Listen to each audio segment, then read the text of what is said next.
One night, a single act shocked America so deeply that people would never forget the name Lorena Bobbitt.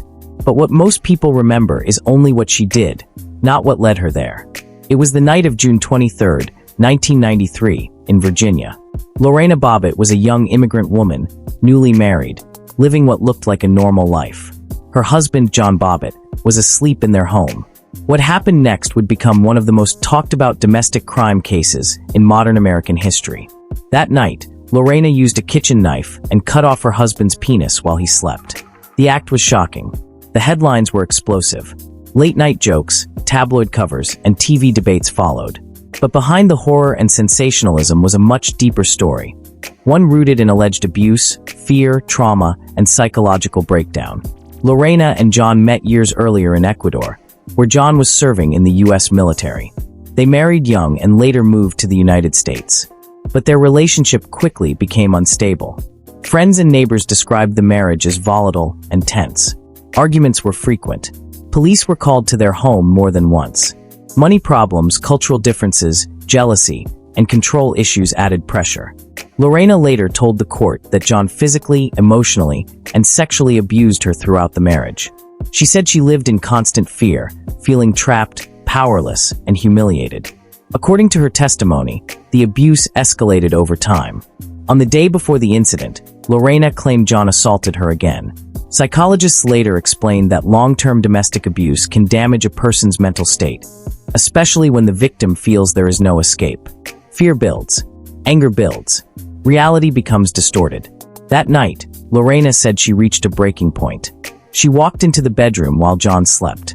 She picked up a kitchen knife. In a moment she later described as a mental blackout, she committed the act. She left the house in shock, driving away and eventually discarding the severed body part. Police were called. Emergency services rushed John to the hospital. He survived. Doctors were able to reattach his penis after several surgeries, an outcome that shocked medical professionals at the time. But survival did not end the story. It only made it bigger. The media exploded. Lorena Bobbitt became a household name overnight. News channels replayed the story constantly. Talk shows turned it into entertainment. Jokes overshadowed facts. Very few asked why. The trial that followed divided the country.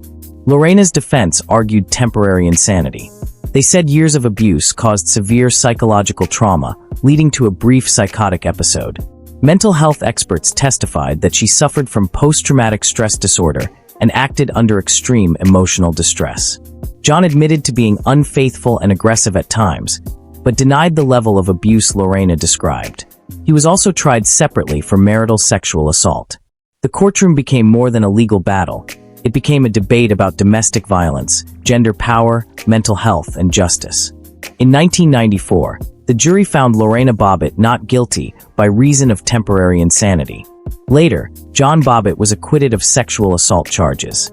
The verdict stunned the nation. Some saw Lorena as a symbol of abused women finally being believed. Others saw the ruling as dangerous and extreme. After the trial, Lorena disappeared from the spotlight. She changed her name, tried to live quietly, and later became an advocate for domestic violence awareness, speaking about trauma and the importance of early intervention. Psychologists continue to study the case. They point out that extreme actions rarely come from a single moment. They are often the result of long-term fear, helplessness, and emotional damage. When someone believes they are trapped, their mind can shift into survival mode, with devastating consequences. The Lorena Bobbitt case remains unforgettable, not just because of what happened, but because of what it revealed. That abuse can hide behind closed doors. That media can distort serious trauma into spectacle. And that human behavior, under prolonged fear, can reach terrifying extremes. This was not just a crime story. It was a warning, a reminder that when pain is ignored, when cries for help go unheard, and when abuse becomes invisible, the outcome can shock the entire world.